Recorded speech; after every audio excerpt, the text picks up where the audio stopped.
ஒரு காட்டுல ஒரு பெரிய மரமும், அது பக்கத்துல ஒரு சின்ன செடியும் வாழ்ந்துட்டு வந்தாங்க.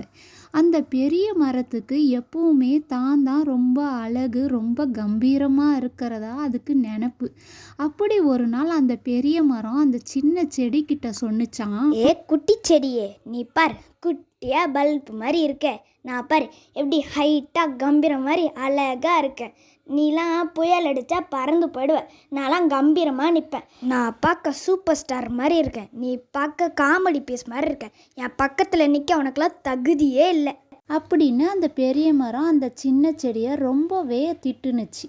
அப்போ அந்த சின்ன செடி சொன்னுச்சு, ஏ மரமே, நீ பெருசாகவே இருந்துக்கோ, நான் சின்னதாகவே இருந்துக்கிறேன். கடவுள் என்ன அப்படி தான் படைச்சிருக்காரு. இருந்தாலும் நீ அப்படி ஓவராக சீன் காட்டக்கூடாது. அடுத்த நாளே நீனு புயல் அடித்து நீ செத்துடுவ. ஆனால் நான் தான் கம்பீரமாக இருப்பேன் அப்படின்னு அந்த சின்ன செடி பதில் கொடுத்துச்சு.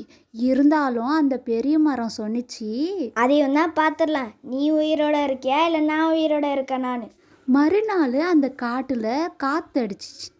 காற்றடிக்கும் போது மரம் கம்பீரமாக நின்றுச்சு.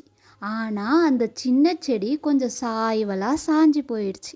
அதுக்கு அந்த மரம் சொல்லுது, இதுக்கே சாஞ்சிட்ட, இதோட பெரிய புயல் வந்துச்சுன்னா நீலாம் உயிரோடவே இருக்க மாட்டேன். அதுக்கு அடுத்த நாளே அந்த காட்டில் பெரிய புயல் வந்துச்சு.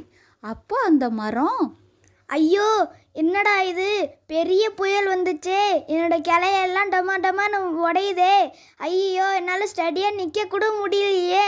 ஐயோ என்னை காப்பாற்றுங்களேன் அப்படின்னு சொல்லிட்டு இருக்கும்போதே அந்த மரம் கீழே விழுந்து செத்து போயிடுச்சு. ஆனால் அந்த பக்கத்தில் இருந்த சின்ன செடி சாய்வலாக இருந்துச்சு. மறுநாளே அந்த செடி நிமிர்ந்துடுச்சு.